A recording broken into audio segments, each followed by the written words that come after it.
Here we go.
Hello there. Welcome to the Adult in the Room podcast live stream. Victoria Taft, your news Sherpa, taking you up on an Epstein Thursday to tell you what the latest headlines are, give you the latest information out there, and enjoy hearing from you. Anybody who's anti-Semitic and anti-Christian, you guys can... We are going to talk about all kinds of things today. Indeed, there are many things to chit-chat with you about. For example, I'm going to take you through the latest on the Epstein matter and why Democrats are having another fit over Pam Bondi. Bondi's being deposed soon. She's been subpoenaed by the Oversight Committee. So we'll tell you a little bit about that, give you a little taste of what the letter says to Pam Bondi. And let's see, NATO steps up on the Strait of Hormuz, and Antifa NGO funding is now being investigated. Interesting. Cannot wait. And Joe Kent. He's the next thing to come up after our Epstein update. We're also going to talk this half an hour with the PI, the private investigator, Niels Gervelius. And one of the reasons I love to have him on is because he's just so plain spoken. He just doesn't pull any punches. If it's out there, he'll just go, bleh, Victoria. And so I want you to be part of it because he's a hoot, and he's going to talk about how is it that all these girls, women, were lured to the Zorro Ranch. That was another Epstein property, and how incredibly odd and disgusting it was. So we'll talk about that because that's also recently in the news. And so I wanted to bring that up for you as well. Okay, so the top line stuff going on this week, more details on the grooming at Zorro Ranch. Okay, that's coming up just a few minutes. Then Democrats want to know why the DEA investigation into Epstein was dropped. That's by the third senator from New York. That's Ron Wyden, who's ostensibly, allegedly the senator, one of two senators from Oregon, but he doesn't live there and he doesn't stay there because his family lives in New York, and that's where he lives. And so there we go. Let's see. Pam Bondi is going to sit for that deposition, a little bit more about that, and aspersions by Ron Wyden against the DOJ, because especially Todd Blanche, who's the number 2 guy at DOJ. So things at DOJ seem to be a little, I mean, I would like to see some more activity from the DOJ. And I know that people who work there at the Department of Justice are working behind the scenes to pull together cases. The problems that they're having are that it takes time. And then the next thing is they are in D.C., so they require a D.C. grand jury to bring indictments, except in the issue of the 2022 Mar-a-Lago raid. And then that's in Palm Beach County. But other than that, you got to go to the D.C. audience. Well, shoot, they're on a huge, it's a big campaign against or in favor of jury nullification. And they're encouraging people to get on juries, to say yes to grand juries, to hide their social media backgrounds, especially if they're activists, to keep their face out, and to encourage them to get on juries so that they can say that bad guys are good guys and fail to indict that individual and or fail to bring the guilty verdict against bad individuals. And it's happening. It's happening. Especially, you see that jury nullification in the grand jury situation in the Washington, D.C. area, where 95% of the people they vote for one party. And so you can imagine some of the nutballs over there. I mean, when you have one party rule, you are allowed, I mean, they're the real wackadoodle-doos come out of the woodwork. And so they are, and they're all trying to get on juries. All right, so here we go. Let us go right now to the letter asking Pam Bondi to be deposed. Now, mind you, they did this after she'd already appeared in Congress to give testimony, which is, by the way, under oath. So it's just like, if you got to depose me, you could do it here. I mean, or whatever. Okay, let's see. How fake? Now the Democrats care about Epstein. Where are their voices from 2020 till 2025? They've been silent. Now they think that there's something to gain. Now they think that there's something to get Trump on. And let me remind you what they have Trump on. Trump flew on Jeffrey Epstein's jet before he got his own. He flew on it 11 times, or at least he was on the manifest 11 times. And he was never at the island. And he... let's see. What else? Hold on.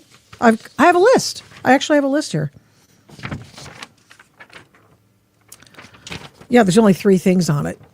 So he's in the Epstein files ad nauseum multiple times because, as we've pointed out multiple times before, excuse me, Trump is mentioned in different... excuse me, Trump. Sorry, let me just get some from Go Juice. Okay, let's.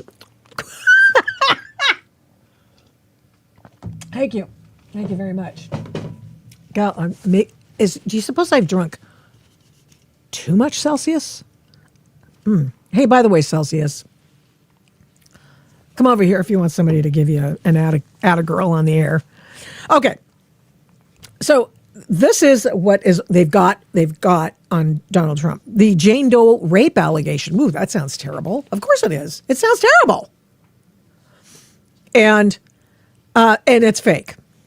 And this was an allegedly 13-year-old girl at the time, and says that she and Epstein tried to take her Epstein tried to take her virginity, and then she withdrew her lawsuit and admitted she was lying. Uh-oh. Celsius is not gross. Celsius is great. Why do you say Celsius is gross? It's got fake sugar in it. It's got fake flavoring. It's got 300 milligrams of caffeine, which is exactly what I need. You guys haven't gotten any sleep. It's just been insane. Not that I know nobody cares. I know nobody cares, but I've been traveling him lots of. I'm glad to be awake right now, so I'm excited. In fact, Celsius is keeping me going there, Maddie. So, Celsius is not gross. Okay, because the fake sugar makes it taste gross? No, I don't think so. I think it tastes pretty good because I don't eat a lot of sugar, except if you count my vitamin C things. This is totally inside baseball. I apologize. But I will tell you now that I've already said it. These are my Halls. Halls. They're the vitamin C things, and they're just enough without the menthol to keep things great. It's like diet soda. It tastes like medicine. I like diet soda, but I don't drink a lot of it anymore. This is the only fake stuff I drink, actually. All right, so here's what else they have on Donald Trump, because this is the Epstein Thursday edition, right? A victim was introduced to Donald Trump by Ghislaine Maxwell, with whom Donald Trump and Melania were exposed and were friendly for a while. And they never mentioned, however, the whales and taking and buying the 60% of the ocean that's not currently for sale or under the auspices of other countries, which we went into last week. Because you got to know. You got to have background. People say, Victoria, why are you playing Ghislaine Maxwell? I was like, dude, because she's like the only person around who did something that we can find wrong. Now, why is it that all these allegedly smart people got together with Ghislaine Maxwell? Well, I'll tell you why. Because we showed you her TEDx talk. We showed you her UN speech. We showed you Hillary Clinton. Go watch last week's Epstein update. 47,000 other people did. So you should probably do that. That was just on the live stream. Okay, so tell your friends. By the way, follow this podcast. Please share it. Encourage others to do so as well. Okay. So as you continue to bring the comments in, so we've got the 13-year-old kid who said, "Oh yeah, I was lying." When they start asking questions, it's like, okay, so that person withdrew everything from this 1980s rape allegation, which had something to do with an Epstein party, like a Diddy party, but it was an Epstein party. And so she withdrew it in 2016. Why? What do you suppose that is? Who was running for president in 2015, 2016? That's right. That would be Donald Trump. Then we have victim intro by Maxwell, and that person fizzled out. Nothing happened, said the victim. There was no touchy-feely. Then the Palm Beach police called. This is when Donald Trump found out that the Palm Beach police were going after Jeffrey Epstein and Ghislaine Maxwell, and he called them and said, thank you, they're terrible, and she's evil. Okay, so he's in there for all of that, as well as, let's see, one more. Oh, yeah, confirms that Trump flew on Epstein's jet multiple times, contradicting his never claim. Guess he said he never did it. Maybe he didn't remember. Who knows? Anyway, he has his own plane now. So Trump appears more than 1,800 times in the Epstein files, most of which are, talking about him or clips about him and that sort of thing. Yeah. Let's see. So it's all lies? No, I'm not saying that. I think some of it is, though. And I think that the most compelling thing about the stories about these people are telling is that because we know that, for example, Ro Khanna was beguiled by some of the victims who had previously been co-conspirators.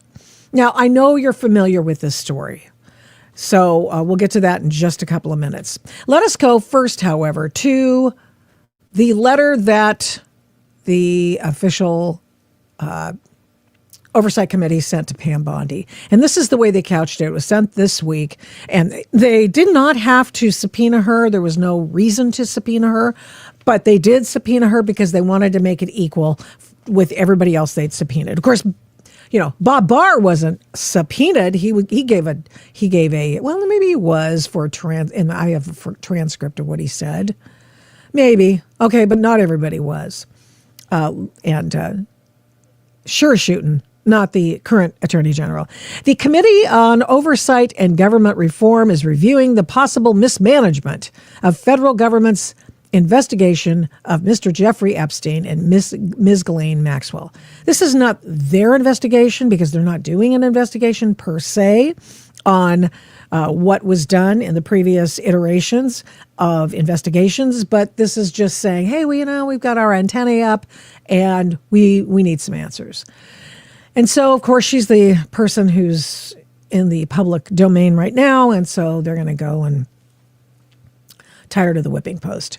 So the circumstances and subsequent investigation of Mr. Jeffrey Epstein's death, the operation of the sex trafficking rings, and ways for a federal government to effectively combat them, the way in which Mr. Epstein and Ms. Maxwell sought to carry favor and exercise influence to protect their illegal activities and potential violations of ethics rules related to elected officials. Those are a lot of allegations that have not been proven. Do we know it's a trafficking ring? We assume it is, don't know. Are there people, did he in all likelihood break the Mann Act? I'm pretty sure he did.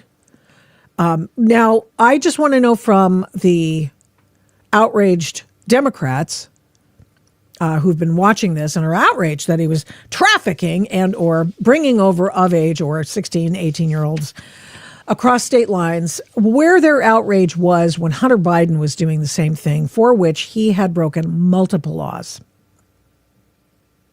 They were nowhere. There were no people braying for the investigation into the cocaine at the White House. They were not talking about the Russian the Russian hookers. They were not talking about somebody being so enslaved to drugs and moving in circles with his father, then the president. They didn't say squat then. They didn't say anything. So now it kind of looks funny when you when you didn't say anything, and all of a sudden, Now you're saying something. And Ron Wyden is freaking out. Oh, my goodness. There have been people who've been taken out. This report has been redacted. This report alleging that Jeffrey Epstein had some involvement in a drug ring. And we're supposed to be outraged. The guy's dead. And he was probably moving a heck of a lot more than that. But we don't even actually know. The DEA, we don't know if it's true because the DEA dropped the case. See, that's what's wrong with the Epstein file. That's what's wrong with people saying, well, his name's in there. Obviously, he's guilty of something. No, that's actually not quite how it works. You've got millions, 3.5 million documents in the Jeffrey Epstein file, which isn't really a file. It's just a bunch of files, PDFs, notes, things that have been put on computer, screened in, or what am I trying to say? Making sure that you get it on digital. Okay. So you do that, and now they're there. What if there's nothing there? Exactly. What if there's nothing there? So no, it's not all lies. 26 women all telling similar stories pattern, and all the kids. Epstein must also be innocent also. No, I think he had lots of relations with people who were probably not of consent age. I'm not sure he was doing a kitty, diddler thing, but some of the girls allegedly were underage, for sure. And here's one of the reasons why this thing cannot be brought up on this one. Let's see, make sure. This one document that I guess I'll figure this one out. Here's part of the document that Ron Wyden upset because it's a redacted report, right? And he's like, you know what? We've got Jeffrey Epstein's name. We got it all over here. We don't know. Hey, look at this. Jeffrey Epstein, Jeffrey Epstein, Jeffrey Epstein. It's all on this thing. Well, what does it mean? What it doesn't mean.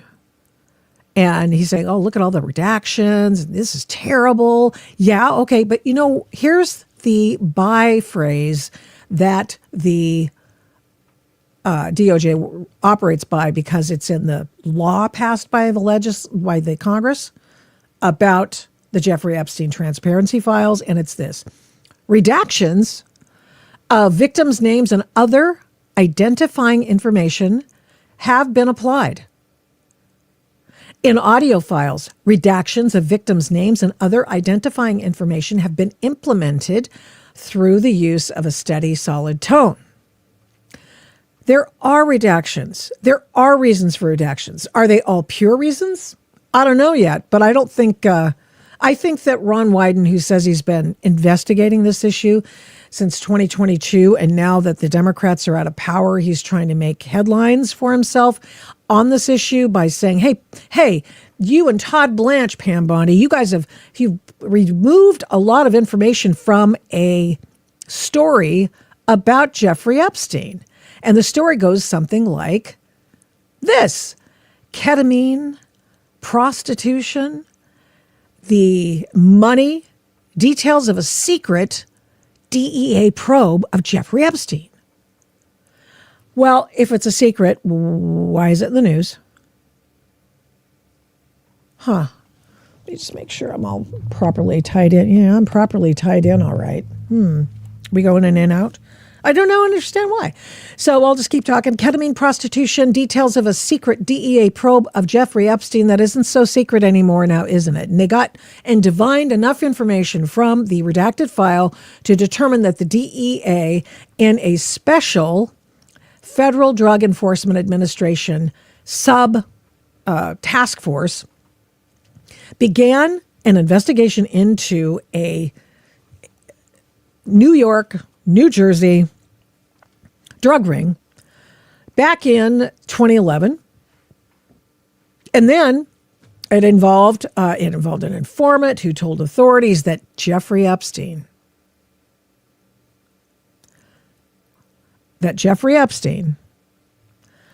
was involved. And the informant told the authorities that Epstein was involved in the illicit funding and distribution of so-called club drugs, including ecstasy, ketamine, and methamphetamines, according to the people who were asked not to be named to discuss sensitive law enforcement matters. Beg your pardon. So this thing starts in 2011, and after Jeffrey Epstein's name becomes more prominent, because remember now he was indicted in Palm Beach in 2008. He had that sweetheart deal that he made with the feds because he was intelligence. And then, of course, in addition to that, Palm Beach had previously investigated him and were appalled at what happened. That's when the president, or now president, then regular old guy, billionaire dude, Donald Trump called them and said, thank you for getting this guy off the road, just getting this dude out. He's a bad dude. Okay, so good enough. So 2015 comes along and they go, oh, a source, CHS maybe, has confidential human source or something. Oh, and even less than a source, an informant told authorities that Epstein was involved. Okay, maybe he was. It wouldn't surprise me if he were. Sure, it's classless and gross, but on the other hand, it's better to sell drugs than humans, as far as I'm concerned. I could be wrong for some of you, but I think that's drugs is bad, humans is worse. So the individuals named in the document related to the investigation, according to the people, including Epstein's accountants, attorneys, and European women who worked as his assistants or fashion models, believe it or not. Yes, no, there was a company that Jeffrey Epstein started and had these two women running back in the day. One's an airline pilot, and the other one was running, one of his two companies, one of which was one was a PR firm and the other one was, SLK Designs, a renovation firm, and Avaloop, a website selling discounted flying lessons and other things. And she apparently availed herself of Avaloop's deal and got herself some discounted flying lessons. So let's rejoin this story then. And this story is the one I was just reading from. It was about Jeffrey Epstein famously cultivating high-profile connections with Wall Street executives, politicians, royalty, and he was allegedly a target in this investigation, which was later dropped. Okay, so beginning in 2009, when Epstein was released from state custody in Florida and pleading guilty to charges that included soliciting a minor for prostitution, at least 8 U.S. government agencies, including the FBI, the DEA, the U.S. Treasury Department, and State Department Diplomatic Security Service, conducted their own investigations into Epstein, according to various documents that the DOJ released in January. And those documents show that law enforcement agencies kept tabs on Epstein by tracking his movements, building dossiers on his connections, and following his money as it moved through offshore accounts. This is also another reason why Ron Wyden, the third senator from New York, is curious, because he wants to get after an individual who is mentioned in some of the Epstein files who helped bankroll some of his antics, bad, good, or indifferent. And so he wants to make sure somebody looks into that connection. And because, after all, there were many SARS reports and et cetera on Epstein, money management and that sort of thing, or the women involved in these organizations and companies working for Epstein, okay? And so the SARS reports were coming in, and there were a couple of them. And so Ron Wyden invokes the idea of the SARS reports. These are reports that banks get, and that means that there's something real creepy about the money being moved here. Sorry. And so this, I'm blanking on what the SARS acronym means at the moment, but I'll get it. But what makes me laugh is that the Biden family, especially Hunter Biden, had multiple SARS reports leveled against them, invoked against them. It's all in the it's all in the Hunter Biden laptop. And the book that was put out by Marco Polo about, in fact, I should probably have it up here. It's don't buy it if you are a slave to pornography. Do not buy that. Okay, I'm just suggesting to you, save yourself, because woo, that thing is something else. But okay, Ron Wyden, he didn't care. Hunter Biden was flying hookers all over the country. And, people are going, well, Jeffrey Epstein was flying hookers all over the country. We must get upset. Yes, of course. On their behalf, we do get upset. But just let's not pretend that it wasn't happening. Okay? Let's not say that, it was worse because it was Jeffrey Epstein. Jeffrey Epstein is a nihilistic bore who is a creep beyond. And now he dead. And nobody knows exactly. Now remember, like last week when I played you the highlight of this interview I did 2 years ago, and Conrad Black says, I said, well, do you think he killed himself? Because that was kind of we were still doing the did Jeffrey Epstein kill himself thing. Conrad Black said, I think it's 50-50 chance.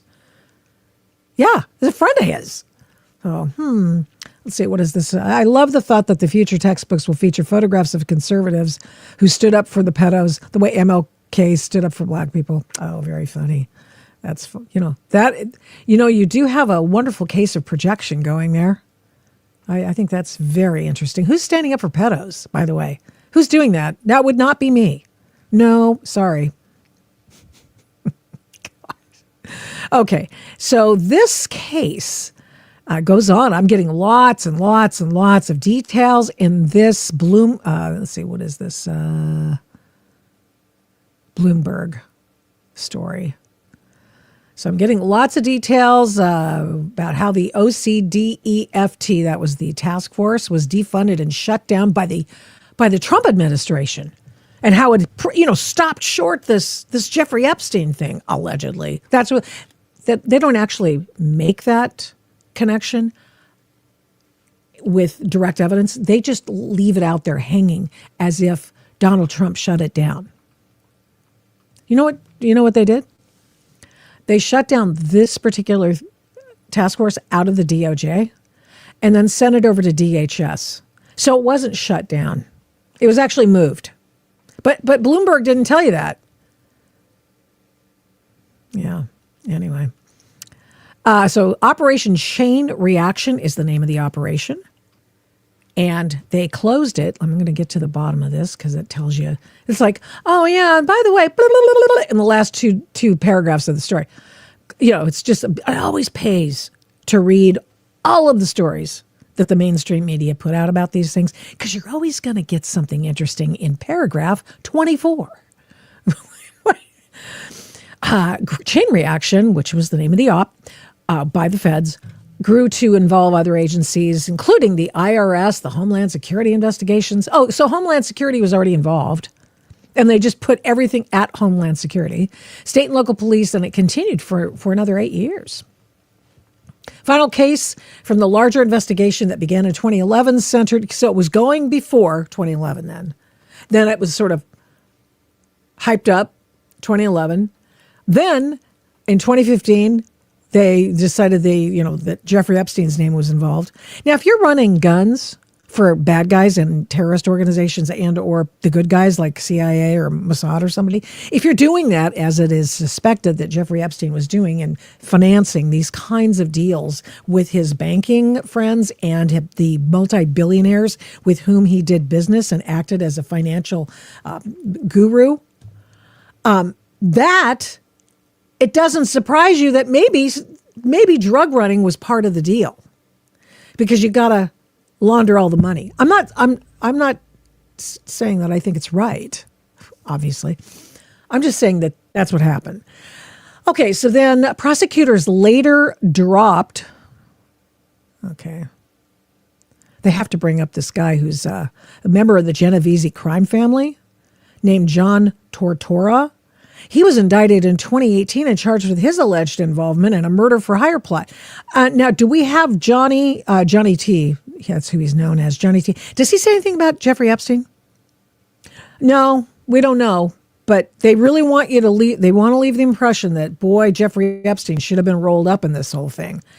And on April 4th, 2019, a few months before Epstein was arrested and charged with sex trafficking, the OCDETF, who gave that acronym, launched a separate operation with the FBI called TripNut, a money laundering and human and drug trafficking investigation tied to Russian organized crime that was linked back to FBI DEA probes in 2017 and 2018.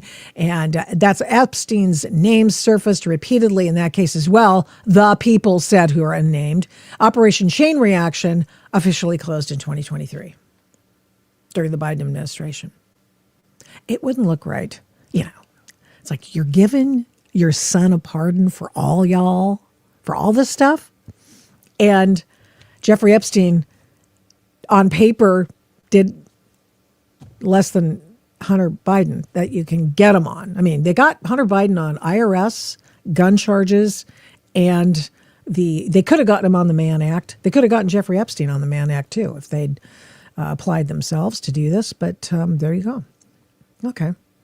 So that's that story. Yeah, I know. Look, amaze your friends that you know this, okay? Amaze them. Who's getting death threats?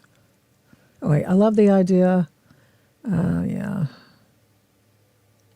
I don't understand that.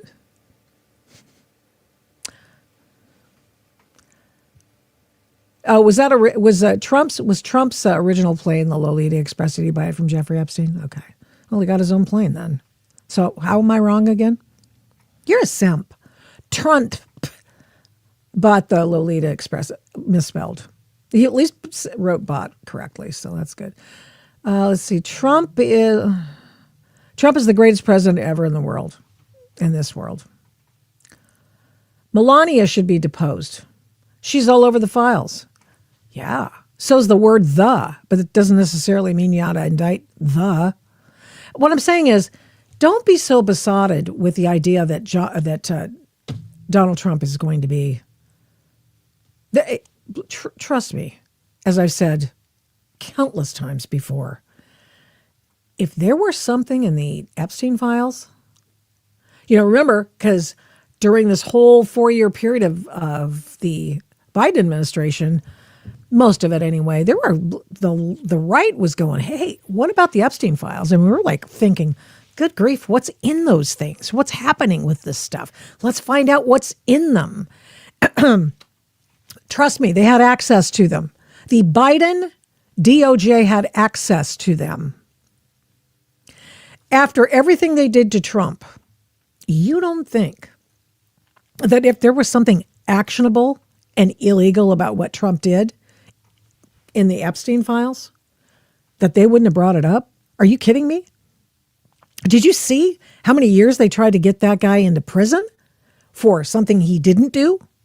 Do you see the number of times they had to make stuff up, extend the laws so they could go back and reanimate a particular case to make stuff up on issues of accounting? I mean, this is just absurd. About saying something and having it be an opinion, because even presidents have First Amendment rights, and then weaponizing and criminalizing it. That's what all the stuff they did to Trump. Let's not forget the censorship. Let's not forget the fact that the Democrats did everything within their power to stop him. Remember, resist?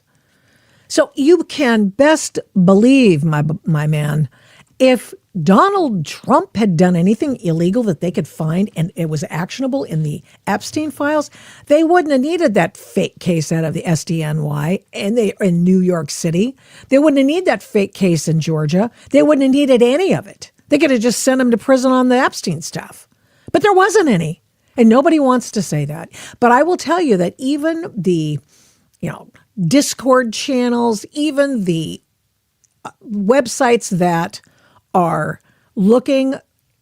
combing crawling through the Epstein files, they can't find anything on Donald Trump except this fake 2011. I say fake because she later said she was lying. And so you really do have to wonder about what it is. You cannot be so moved by somebody's name being in the Epstein files or these files, these documents, because it doesn't mean much unless there's something that's actionable with them. But you can go through them. You can find them. Yeah. Yep. Okay. He could live anywhere in this world, retired with all the money in the world, choose to fight for America, for the United States, making sure that we have our sovereignty and our resources. Yeah. I mean, yeah. Mm-hmm. Yeah. Donald Trump didn't need this job, but I'm going to tell you something. There is a way in which people, oh, hey, Niels is here. I didn't see you. I'm sorry, Niels. There's an old-fashioned kind of way that people were brought up, especially people with means. And the people with means, I read this in Katharine Graham's book a million years ago. She was the owner and operator of the Washington Post, publisher. Back in the old days, people, if they had means, they'd work a little bit, and then because their family had so much money, they didn't have to work, and that's when they committed themselves to public service. And that was just the way things, that's the way it was. And that was Donald Trump's era as well. That's what they did, and that's what he's doing now. So, all right, here's another one. So we've gone through the Pam Bondi situation. We've gone through what the third senator from New York, Ron Wyden, says is missing, and how we'd like to have more free exchange of ideas from the Epstein files with respect to this drug case. And then there's this. There's this piece of poo. And this piece of poo is the story about Epstein and how he lured girls to his Zorro Ranch. And a person I like to have on the program who will just state flatly what he thinks about things as a person who's been in the police business as a private investigator for years. So Nils Grevelius, who is the author of his upcoming book, The Last Lawman. Welcome back to the Adult in the Room podcast live stream. Thank you so much. I didn't see you there. I would have gone to you earlier. I apologize. How are you? I'm lovely and perfect. Thank you, Victoria. I thought you had put me on the side of a milk carton or something. I'm so sorry. I was going to hire myself to find me on your show. Oh, man. Tell me, we talk about this one particular ookity story from the Epstein files, and it's how Jeffrey Epstein lured these girls to the ranch. And it is grotesque, of course. Well, how did that occur? Isn't New Mexico called the land of entrapment or the land of enchantment? Yeah. Okay, so getting back to Johnny T. The La Cosa Nostra. Yeah, sure. I think he's friends with Nicholas Tartaglione. And Tartaglione was Jeffrey Epstein's cellmate up until 4 hours before Jeff went to room temperature. Really? Oh, yes. Nicholas Tartaglione was a police officer on Long Island, up for 4 cartel hits. Wow. Okay, so I'm not saying that Tartaglione killed Epstein, but what if I understand. I mean, to Lord Black's point, Victoria, what if Nicholas puts his arm around Jeff in the cell there and he says, things could get rough here, Jeff. It'd be especially annoying if I had to do you.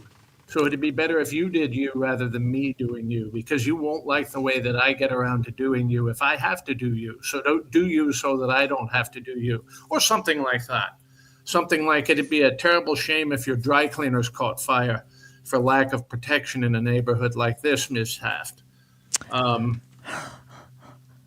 does a guy? Okay, so it doesn't surprise you then, I would imagine, that Jeffrey Epstein might have been investigated for ties into running drugs, because it's believed widely that he was running weapons for bad guys and for intelligence organizations because they need somebody to launder their money. Well, but potentially, I know for certain that he was moving teenage girls around. So marketing of narcotics and young women sort of goes hand in hand, sort of like Reese's peanut butter cup, if you'll pardon the pun.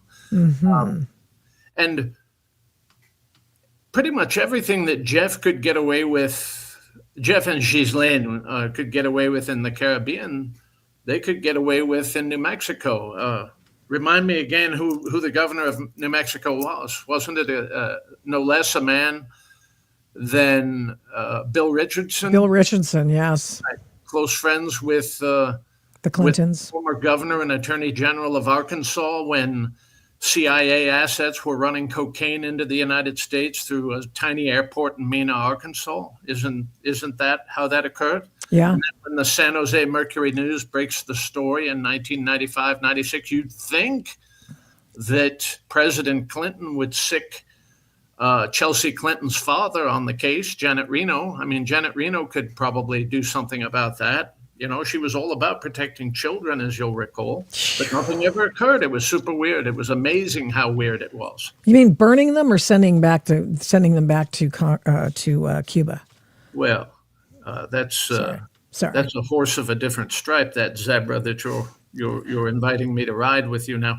Now, Victoria, what I think is that Jeff was running an intelligence honey trap, probably for CIA and MI6. It was probably a joint venture. If you look at Bob Maxwell, who is Ghislaine's daddykins, daddykins escaped Checo in the 1930s and went immediately to work for the British military as a refugee, which is kind of amazing. It's great stuff. And then he was in quote unquote media after that. I think he was friends with Rupert Murdoch of all people, but he looks like MI6. Okay, that's what it looks like to me. If this was an Israeli operation, there'd probably be dead bodies everywhere. You know, some people think this is Israeli, and so I'm thinking MI6, CIA, and then when Prince Andrew blunders into it in like 2004, 2005, 2006, they have to shut it down because MI6 can't have anything to do with something where the royal family gets stepping into the muck and poo, as my friend Victoria likes to say. So of course he would be running an operation in New Mexico, the land of entrapment, because it's a safe haven. Who's going to go after him? I mean, if you look at New Mexico to this very day, they have an enormous narcotics trafficking problem just in Bernalillo County, which encompasses Albuquerque. I mean, they have one of the highest rates of fentanyl addictions in the entire nation, considering the size of that city. And their governor likes to virtue signal over her opposition to the all things Trump. And then these idiots who keep commenting on your feed talking about conservatives protecting pedos, that's just the newest psyop launched by the Democrat cult, by idiots like George Lakoff and James Carville and those assholes, if you'll pardon me for using some Anglo-Saxon vernacular on your show.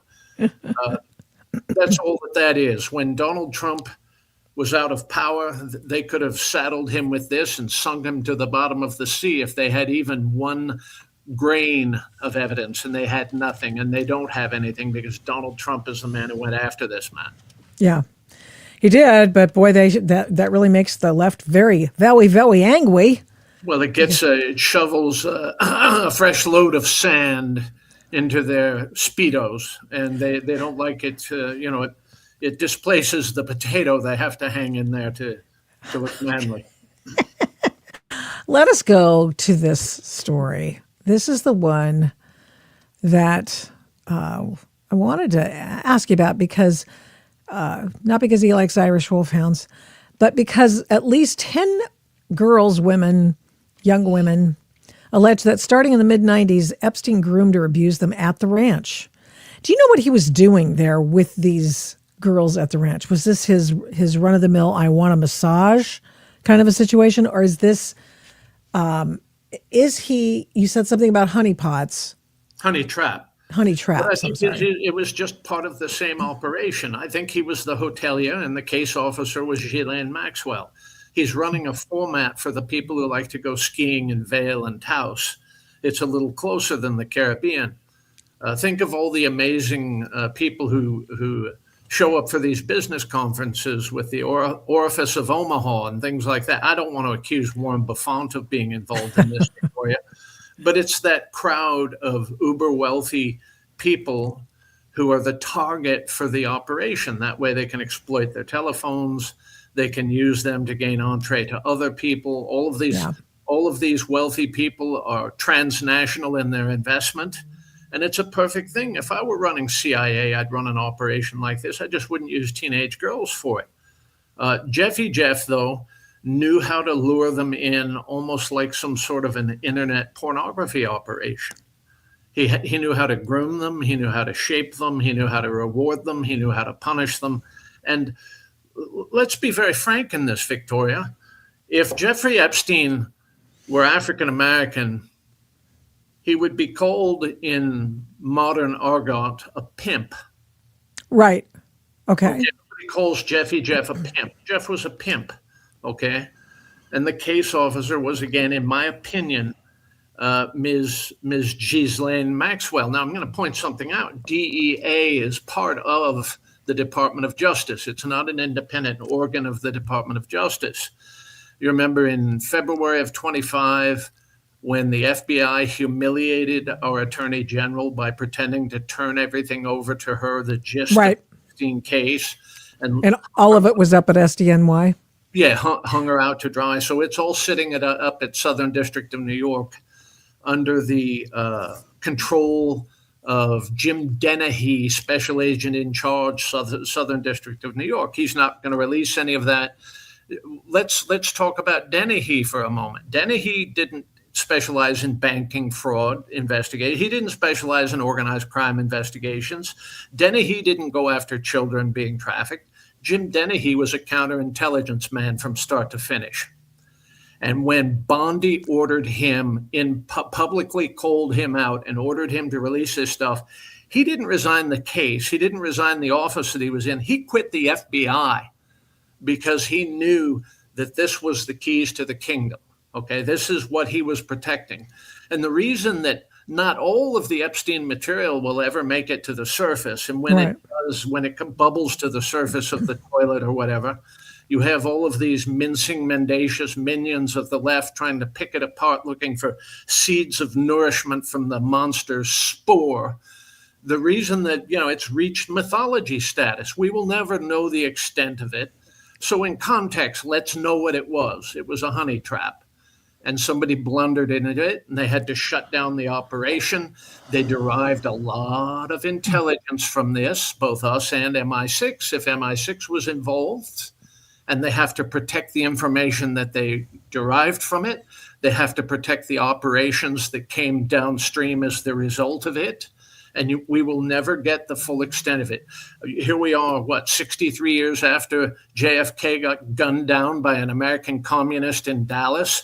And the Justice Department is still sitting on a whole lot of material, and so is the CIA. Mm-hmm.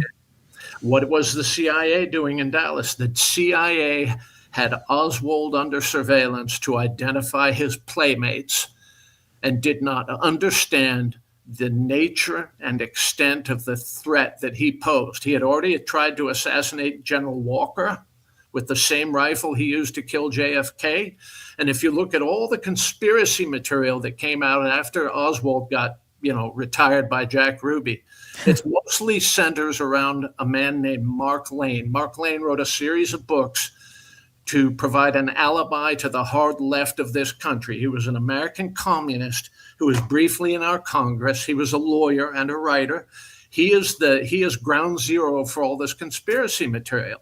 I'm going to give you an example of the nature and extent of Mark Lane's reputation, what motivated him, what floated his boat. He was the last surviving man to see Jim Jones in the jungle of Guyana because he was Jim Jones' attorney. Oh, He man. met Jones the day before Congressman Ryan got gunned down on the runway in Guyana, and Jim Jones ordered all of his followers to baptize their tonsils in poisoned Kool-Aid. Okay? And so that's what we're dealing with. The legend, the mythology protects and creates ambiguity Right. for the hydra that exists in the bowels of Washington, D.C. Okay. So you think that's what you're saying about the Jeffrey Epstein stuff is that he's a honey trap guy. But how did he get that much money? Was it because he was still able to use Les Wexner's money and to be able to do this other gentleman's money that Ron Wyden wants to have more information about? Millions, hundreds of millions of dollars he had at his disposal to use to bankroll some of this stuff. How much did the State Department pay Blackwater to protect diplomats in the Middle East from 2001 forward? Hundreds of millions of dollars. Am I wrong? Am I missing something? No. Jeff couldn't even write a comprehensive, cogent letter. He was functionally illiterate. Okay. So his talent was in recruiting talent, and that's it. So the money that he had control of was filtered through various hands, and it was used to operate the honey trap. And you'll notice Ghislaine Maxwell has citizenship in France, the UK, the EU, all of this. Why did she come to the United States when everything blew up, even though she knew she was going to go to jail? Okay? She was the case officer. She came here to be protected, not imprisoned. And she's still trying to figure out her way out of jail now so she can live, maybe in the Hamptons or Martha's Vineyard or some other place where nothing bad can happen to her, Well, we were talking to, replaying part of my interview with Lord Conrad Black, and he's like, he says, hey, she didn't have to even come to the United States. She could have stayed in France. I'm paraphrasing him, and he's paraphrasing me. Yeah. He is correct. That's what this was, and people keep thinking about, the obvious horrible part, the trafficking of young women. But what was really going on here was some typical human intelligence operation to exploit, to develop this, to develop that. Remember, in the age of USAID and the striped pants bastards at the State Department, they would use things like this to make this country do that and that country do this. And we're going to go bomb the crap out of Serbia in 2000, and we need some backing for this, and we're going to get that done, and that sort of thing. Right. So that is what we have going on here. And they've been soaping each other's backsides since you and I were little children, okay?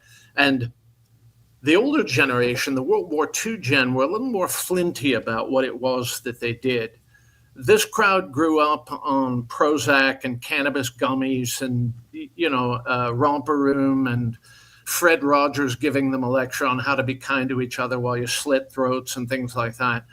I am wildly unimpressed with the national security and criminal justice apparatus at the top that handled this the way that they did. It was obvious to me what Epstein was doing. Acosta, the U.S. attorney in Florida, said in 2008, it was an intelligence operation. Okay, so everything after that is suspect. Right. We're never going to get to the bottom of it because it has a dark, stinky, muddy bottom. Yeah. I can't imagine why, if the CIA is running an op and they need somebody to finance it, and Mr. I can get you anything and I'll finance that for you, but I'm going to have to use my back. Okay, so when we want stuff. to fund the Contras, we deal cocaine all over the United States, right? We did that, didn't we? Jeffrey Epstein was involved in Iran-Contra. He was helping to put the deal together for the CIA. Well, right? much like the later parts of it. So Right. if that stuff is true, I'm not sure that it is, but I'm very It's certain. surmised. Okay, so I am very certain that cocaine was being flown into Mena, Arkansas, when Bill Clinton was AG of Arkansas and governor of Arkansas, and being spread all over the southeastern United States. And there was a trail of dead bodies all over Little Rock. And I'm not talking about Hillary Clinton killing them. I mean actual people, the cases that I'm aware of people being murdered and dumped in that river over cocaine. Bill Clinton's brother was a cocaine trafficker. Bill Clinton pardoned his own brother, Roger Clinton, when he was leaving the presidency in 1999 or 2000. Okay. This is the depth of the Hydra. This is what we're dealing with. If someone's looking for a perfect solution, they're going to be sadly disappointed here, Ms. Taft. I think so. It's so murky. Pretty good, the enemy of perfect. Right. And look at these idiots, these bot people, these shills for the Democrat cult, calling conservatives pedo protectors after all the garbage that Hunter Biden got away with and Bill Clinton got away with and everything. It's just the biggest pile of garbage in the world. What they miss most of all is their loss of power. And the way that they exerted power was with a tame petting zoo media that did whatever it could to whitewash on the one hand and Marx wash on the other hand. Look at what they're doing to Cesar Chavez right now. Yes. Their reason for going after Cesar Chavez as an icon is because he was wildly against illegal aliens. So it's time to destroy that man's legacy. We have some woman claiming that she bore 2 children of his and just gave them away magically. This is one of the stalwarts of the hard left labor union movement in the Western U.S. She just gave 2 children away and never called the police and said, "Oh, I've been assaulted by Cesar Chavez," that sort of thing. So you have the usual white chicks with dreadlocks in their hair who call him Cesar Chavez and all of this other stuff. They're out there right now. They've sent their mincing, mendacious minions out with crowbars to take his name off of the elementary schools and post offices. And Cesar Chavez Avenue in Los Angeles is about to become Brooklyn Avenue all over again because the man has been proscribed, like in George Orwell's 1984. What was bad is good, and what was good is now horrifying. And we must absolutely launder our past. I'm glad you see it that way. Of course, that comes up yesterday, and I was going to mention it today, and I'm glad you did. I happen to know somebody who was a good friend and an attorney for Cesar Chavez, and so I've asked him to comment on this because my guess is that he never saw any of this, but I don't know. Maybe he did. Maybe he did. So Cesar Chavez had this relationship with Ms. Huerta, whereby she bore him 2 children, but she accuses him of rape, right? Okay. Ms. Huerta's in her 90s now. Cesar Chavez risked his life fighting the Okies and Portuguese of Central California, trying to organize those farms. They could have killed him, right? So he risks his bacon. He was a hero of the authentic labor movement of working people. He didn't want illegal aliens coming in and competing for those jobs, okay? So, yes, of course they're going to trash Cesar Chavez now. I mean, the man risked his bacon, and now they turn on him. Like, they're trash. They're utter trash, Ms. Taft. Yeah, I kind of wonder that of course, the left, when they were beatifying him, never talked about him going down to the border and beating the crap out with his guys, his union guys, of the illegal aliens who tried to come over. And they never talked about that. And so now all of a sudden they, as you rightly point out, we must retcon his entire history. You must retcon it, and you will also, if you look in some of his writings and past words, you will see Cesar Chavez using the now proscribed term wetback to characterize illegal aliens.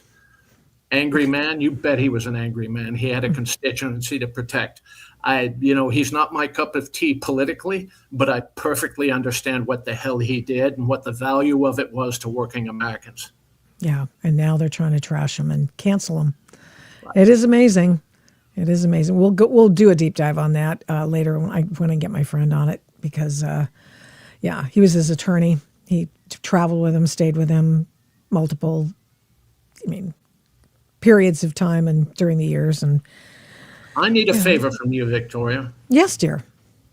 Do you think you could ask Lord Black to review my book?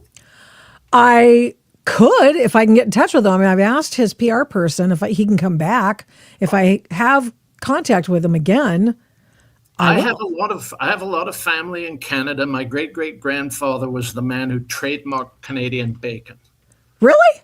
Oh, that's Really? hilarious. Yeah, Billy Harris. He was the single largest employer on the North Shore of Lake Ontario. Him and his brother converted Toronto from a fur trading outpost full of drunk Indians into a city. So, I think that Lord Black would probably have something to say about my book. And I'd also like to get a copy into your hands so that you can peruse it. I would love it. Yes. Okay. We'll do that. We'll make sure that we can do that. Nils, thank you so much. He is the author of the upcoming The Last Lawman. And if you like his plain spokenness with that sort of noir accent of all of it, he's your guy. In fact, it's because of you that I made sure that my voice for my Waze GPS is in a noir PI voice. So there you go, because you make me Lock laugh. and load, darling. It's going to be a long patrol. Right on. I got it. Thank you, Nils Gravelius. So thank you so much for coming on. Appreciate it. Thank you for being so patient and waiting for me. Yeah. It's one of the reasons I like to have him on, just because he is not dumb. He's smart. Okay. That's it. And he's fun. And he's funny. And he's clever. And he has something to say that he can say in the proper English with a lot of noir thrown in. Okay. Now we've sort of exhausted the whole Jeffrey Epstein thing. Holy crow, we really are. It was actually a week of small stories that have culminated to create a large Jeffrey Epstein Thursday edition of the Adult in the Room podcast. But there is something even, I would say, I would have led with it, but because I know people expect the Epstein Thursday, I put it off till now, and it is this. And then we'll wrap up with this because I think it's important. Did anyone take a look at the resignation of Joe Kent? We talked about it on Tuesday. Did you take a look at this interview that he did with Tucker Carlson? Don't worry if you haven't. Don't worry. I will say, I am glad that my attempt to cancel Tucker Carlson was forestalled. They just charged me for my yearly Tucker Carlson thing that I subscribed to right after he got blown out by Fox News. And I said, okay, I'm going to support him. I think he's clever and he's wonderful. And honest to goodness, this whole byplay between Joe Kent, Tucker Carlson, and now he's going to go on Candace Owens. And Joe said in his resignation letter that he believed that Israel is calling the shots on the Iran war. And of course, naturally, he has said exactly the opposite in years past. But I want to give you a flavor for some of the more eye-popping things he had to say. Let us start here on the so-called fatwa that Joe Kent swears that Iran lives by. Listen. Focused on this question of imminent threat, because that's... Do you know what a fatwa is? A fatwa is a ordinance. It's a declaration made by an imam saying that we hate you and we're going to come after you, novelist. Or we, in this case, allegedly, the fatwa was, hey, we're not going to create a nuclear bomb. And we'll go into that after you hear Joe talk about it. Really the only justification I think most Americans would accept for a preemptive war. Certainly. Otherwise, just like a war of choice done because Bibi told you to, and no one wants to get behind that because it's obviously illegitimate. So imminent threat. I just had to bring up that comment because, on the verge of getting a nuclear weapon. No, they weren't, 3 weeks ago when this started, and they weren't in June either. I mean, the Iranians have had a religious ruling, a fatwa, against actually developing a nuclear weapon since 2004. That's been in place since 2004. That's available in the public sphere. But then also we had no intelligence to indicate that fatwa was being disobeyed or it was on the cusp of being lifted. The Iranian strategy, it's actually pretty pragmatic. The Iranians are obviously aware of what's taking place in their region, and their strategy was to not completely abandon their nuclear program because they saw what happened to Muammar Gaddafi in Libya.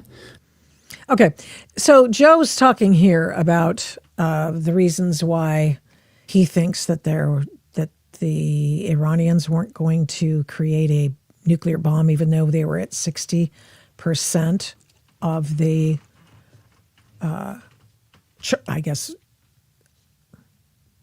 I'm trying to grope for the actual correct word. I'll get it in a second.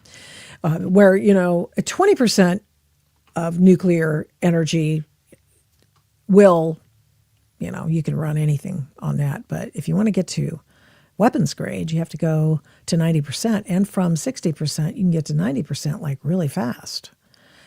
So Joe Kent and many other people in the Trump administration knew that, of course, that's what they wanted. This is a country, a juggernaut country that has more fossil fuels than multiple countries put together. It is. And it's one of the reasons why we've had sanctions on Iran oil for years. Because, don't sell it. They sell it to places where they shouldn't, or we say you can't sell it to China, or you can't sell it to Pakistan, or you can't sell it to India, you can't sell it to Russia. And we put sanctions on the Iranian oil, which is why they have to sell it for a cut rate to China and other places. And so Trump's going, oh, no. We want the good people of Iran to have control over that oil. And that's his plan. That's the big plan. So it's 3 weeks in, and Joe left his office yesterday? No, I'm sorry, Tuesday. And it was like, dude, what are you doing? I mean, aren't you just messing the nest when you leave? Why are you doing that? You know that you've said exactly the opposite previously. You've said that Iran is one of the baddest and worst actors on the face of the earth, that it is the number one state sponsor of terror. You've said that. You've been in battle and in combat against Iranian-backed terror groups. How can you now say that, we just didn't think there was any problem with what they were doing, that we didn't think there was an imminent threat, which is not required, by the way, to invoke either the ability to go to war with or without the Congress for 60 days. You don't need imminent threat. It's just some words that somebody's put. It sounds good. It's not something that we have to deal with. The president has the ability, and I'll bring this up, to do this. And he's on solid ground. And couple of things I want you to see here in this post on Substack. Julie Kelly put it up. It is a legal opinion. The War Powers Resolution adopted by Congress in 1973 is what the Congress says, okay, we don't want you guys going into any wars without our approval. And this is what has to happen. The War Powers Resolution requires a withdrawal of troops from hostilities in 60 days, and it didn't apply in many other affairs. In fact, it hasn't really, the Congress has not been involved in calling and declaring war since World War II. There have been any number of battles, in fact, all of which, you've got things in the Balkans that Clinton did, how many countries? 14 countries that Barack Obama bombed. There are a lot of things that have happened without the consent of Congress. And this is one of them, although Trump did bring in his Article 2 powers as commander-in-chief, and he also, of course, has the statutory authority to do that. And he has the statutory authority to do that under this legal opinion because of the AUMF. Oh, the AUMF. And that is the one thing that we use to go after the authorization for use of military force. And I think that was written by John Yoo, if I'm not mistaken, in 2001. And they said, okay, you have the blanket authority to go after the bad actors. You got it. Well, who do you think Iran has been helping for all these years? The bad actors. Not only are they helping them, they're providing them with weapons. They have shot up, put IEDs on the ground. You know, it is astonishing how many people have forgotten that Iran has been running a proxy war against the United States for, 47 years? Is that what we're calling it now? So the president has the authority to do this. Just because Democrats say he doesn't right now because they don't like him doesn't mean that he doesn't have the authority to do it. Am I excited about the fact that we're doing this? No, I'm not. Am I excited that some of those bastards are being wiped off the face of the map? Yes, because they're a bunch of nutter 12ers. So I'm of two minds on this whole thing. I just don't want ground troops to go. And, it looks like we're going to have Marines going on some of these islands because they're they're steaming toward the area of operation. Okay. And they're likely to take over Karg Island. So if we get Karg Island, get control over Karg Island, that's a game, set, and match. Because that means that you're in charge of the gas and oil in Iran. Now, why do I say all that? Because Joe Kent is just rushed over to take a plane after he left office. And I like Joe, by the way. I just think this was a bad look, man. It is a distraction. Why the hell are you doing this? Do you think you're the only man saying that we don't want anybody to really conduct war right now? No, you're not the only one. However, why are you hiding the way you feel, if in fact you're lying now or lying then? What changed? What changed? Well, he says that he thinks that the Israelis are the ones dictating the state of play in the state of war. Good party that's in power and has been driving Israeli politics now for most of my adult life, they were heavily in favor of the regime change war in Iraq, which again led to Shia domination, led to the rise of ISIS, led to the rise of Al-Qaeda, and then heavily fueled the Syrian civil war. So again, this country, Israel, whom they can be a good partner in some regards. I'm not anti-Israeli. I've worked with the Israelis. Again, very competent intelligence service, very wonderful people, but they have different objectives than we do. So to put them in the driver's seat of our foreign policy and to let them dictate our foreign policy is a disservice to the American people. Okay, so that's what he says we're doing with Israel. We put them in the driver's seat. Do you think that, I don't know, does Donald Trump appear to you to be a guy who doesn't want to be in the driver's seat?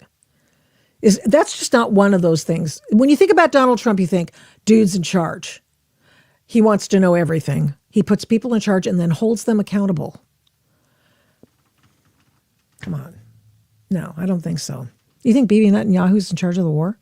You know what they're doing? The Israelis are the ones killing all the bad guys. They're the ones killing the leaders because we can't do assassinations. Okay, yes. Are assassinations happening? Oh, yeah. Do we know about them? Oh, yeah. Oh, yeah. So I'm not a Pollyanna. I get it. But now it happens, however, that within seconds of the announcement that Joe was leaving, there began a number of stories circulating that talked about Joe leaking classified information. And this one comes from Semaphore FBI investigates intelligence aide who resigned over war.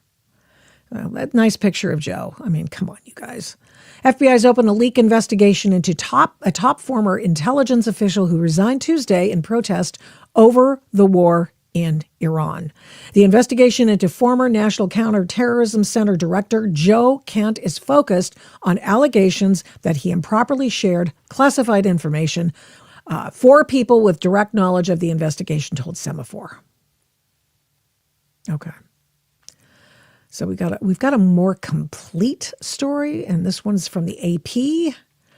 And this is what kind of, this gave me a clue as to what he may have leaked, or is alleged to have leaked. The FBI is investigating whether Joe Kent, who resigned his position as a top counterterrorism official this week in protest of the Iran war, improperly shared the classified information. The investigation precedes Kent's resignation Tuesday from his role as the director of the National Counterterrorism Center. And allegedly, some people in the intelligence apparatus said, you got to fire him. He's leaking. And Tulsi Gabbard would not fire him. And then he left. And then he decided to plant IEDs all along his path out the door. Now, we're all adults here. Okay, we're adults. We get it. We understand that we don't want another war. We just came out of the Iraq war. That's gone. We left the Afghanistan war in abject disgrace. We lost billions upon billions of dollars of military equipment. We paid off the mullahs in Iran to build their doggone bomb. We continue to pay the Taliban millions of dollars per week to run the country that we just bugged out of. Should we have been there nation building? No. Should we have stayed in Iraq to nation build? No. Got it. That's why it's another reason why the likes of Donald Trump doesn't want to do this kind of stuff. But it comes as the Justice Department has taken multiple investigations over the last year into political foes of Donald Trump, including FBI Director James Comey and New York Attorney General Letitia James. The investigation precedes his Kent's resignation. So there's all sorts of things. And additional details about what the investigation, which was first reported by Semaphore, is examining were not immediately available. Kent disclosed his departure from the administration in a statement on X in which he cited concerns about the justification for military strikes in Iran and said he cannot, in good conscience, stand back and allow this war to go on. Did he ask? Did he talk about his concerns? We don't know, but he's certainly doing a lot of it to Tucker Carlson and I imagine Candace Owens, who are now completely besotted with the idea that it's the Jews doing everything bad. So this does not speak well of Joe. This is a bad look for him. I know that people want to build him into being a profile in courage, and I think he has been in the past for sure. His America First stance is laudable, but leaving the service of the United States government and then pooping in your oatmeal? No, Joe. That's not how it's done. Iran posed no imminent threat to our nation, he says, and it's clear that we started this war due to pressure from Israel and its powerful American lobby, he wrote in his resignation letter. So that kind of information, which began to be sopped up into the political water table, is what I believe he leaked. And is it a leak or is it just an opinion? Don't know. We don't know. But the fact that he is gone and was under investigation by the FBI for leaking. This investigation was allegedly started before Joe Kent left. Okay, I'll take them at their word, unless somebody does a deep dive into the documents surrounding this at some point. And I'll take the word of the Trump administration for this. But the timing of this announcement about investigating Joe Kent certainly seems a little weird. But of course, they did it right when he announced. They say, hey, we've been investigating this guy. There's a reason he's leaving. Of course, that's what they want. That's the impression they want you to leave you with. There's a reason he's leaving. And it doesn't have anything to do with his profile and courage. It has to do with what we believe is his leaking, and that's why we were investigating. And maybe Tulsi Gabbard said, hey, it's probably time to go, Joe. Probably time. Oh, let's see. Let's go to some comments.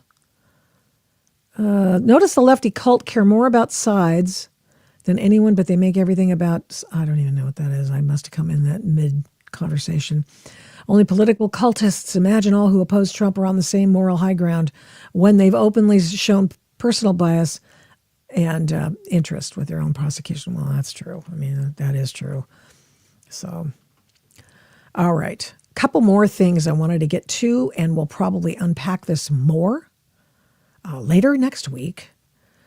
And it is the work that our friend, my close personal friend, Nick, oh God, why am I just blowing my... Nick Shirley has been in Los Angeles talking about the graft. And I just want to play this on the way out. And I will get to the Antifa funding as well because I promised. But I just want to let you know, Nick Shirley has been a person who's got a louder bullhorn than most. A lot of this information about stories that he's commented on and amplified, these stories were out there. But because he's able to tell these stories in clear terms, to make in understandable terms, in a way that gets to more people, i.e. social media, that's why it's important. Let's take a look at Nick Shirley's latest video about what he is doing in Los Angeles.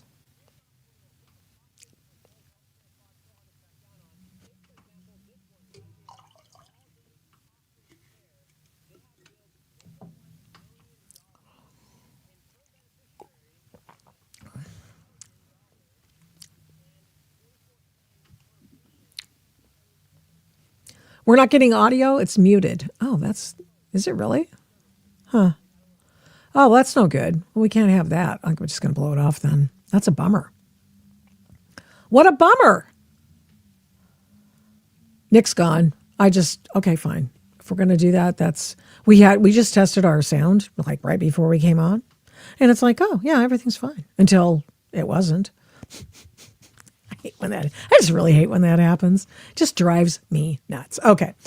Here's another story that I want you to know about. And it is this. It is the declaration from Pam Bondi, bringing up Pam Bondi again.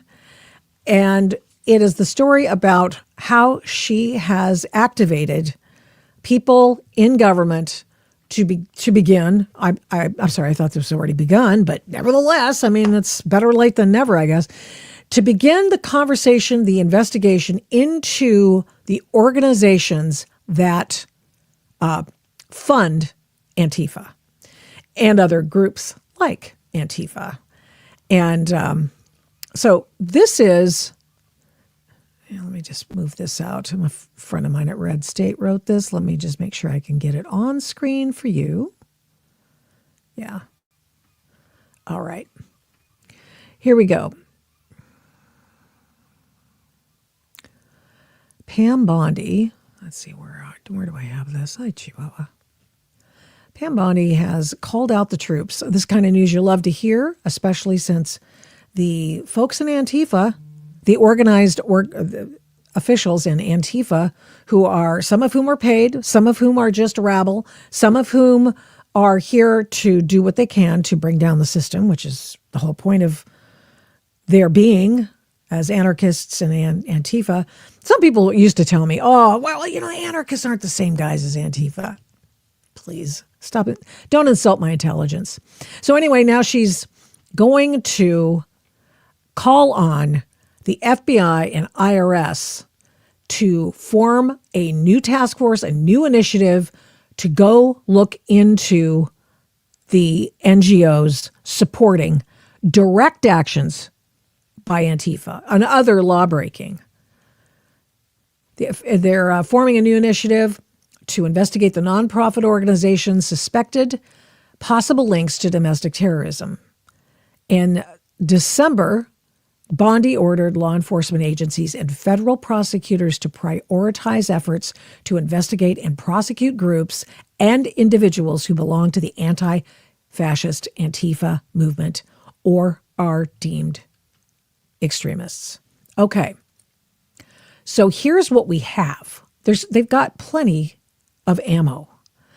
And of course, not just Seamus Bruner doing that work.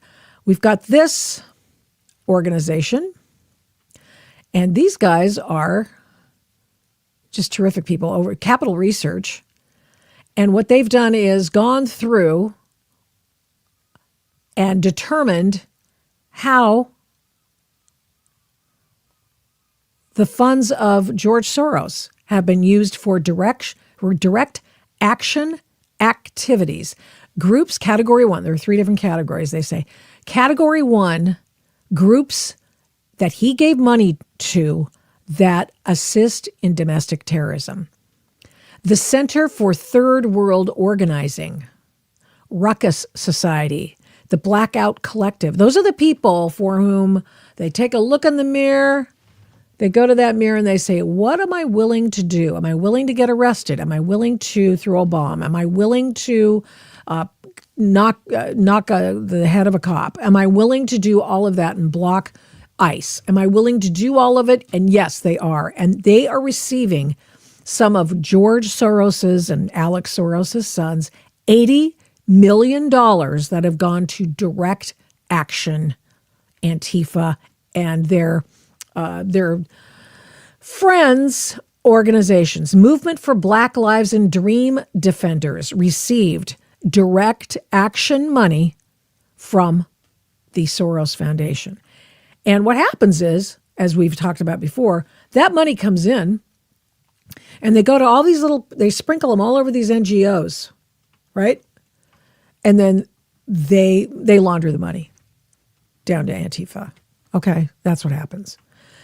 So Soros's foundations have also given $200 million to this organization called Dissenters, another co-author of the pro-Hamas guide that was put out by the other different groups here as well. So this particular study by Ryan Maurer was done right after the Columbia University, Harvard anti-Jewish situation. So they said, okay, you guys want to hurt these people. You're doing all this anti-Semitic activity. And this is where this money is going. And so Pam Bondi has 2 very fulsome reports to go through, or her committee does, to see where this money has been going. Look at this. Here we go. 18 Million Rising got money. The Arab Center for the Advancement of Social Media, the Al Jazeera Media Network was given Soros money. Human Rights Organization, Al-Aq Human Rights Organization in Europe, Global Justice, Anti-Racism Movement. They all sound very noble, don't they? Until you find out that they're the ones at the front lines knocking heads. And they give money away to organizations, Council on American Islamic Relations in California, Council on American Islamic Relations, Florida. Here's the other one in New York. Here's another one in Dallas, Texas. Wow. George Soros money. This is not nothing. This is something. And it's you know what it's called? It's called proof. That's what it's called. It's called proof. All right. We will be back on Tuesday. I will be recharged, and I will be able to talk a little bit about our Iran SITREP, as well as other news that I believe, as your news Sherpa, should be included on the Adult in the Room podcast live stream. Listen, so please get notifications of this podcast. Would you please share it? Share it, and by all means, tell people about it. Okay? Promise? That'd be awesome. Thank you so much, and we'll see you on Tuesday. Thank you so much for watching and listening to this episode of the Adult in the Room podcast. We do not take you for granted. We appreciate every single person who tunes in every week to listen and watch this program. We're here every Tuesday and Thursday, live streaming on Rumble, and then on every other podcast platform shortly thereafter when we can port it over and get it over there as soon as we can. All the shows can be found at victoriataft.com, where the censorship regime has been banned by me. Follow me on social media at these names: Victoria Taft, the Adult in the Room podcast, and the Victoria Taft Show. Send media inquiries, or any others for that matter, to victoria@victoriataft.com. And here's a big ask. Would you please subscribe, share, like, comment, recommend, and give this program a 5-star rating where you can? We really appreciate it. We do not take that for granted either. Follow my work at, you guessed it, victoriataft.com. PJ Media, I write tons over there. Flamingo Audiobooks, and of course the radio. I don't do this alone. This show is produced and engineered by Overall Media. 1A Cast is responsible for some of the Adult in the Room podcast's imaging. Logo design by Hageman Creative. The Adult in the Room podcast is produced at Flamingo Road Studios. All rights reserved.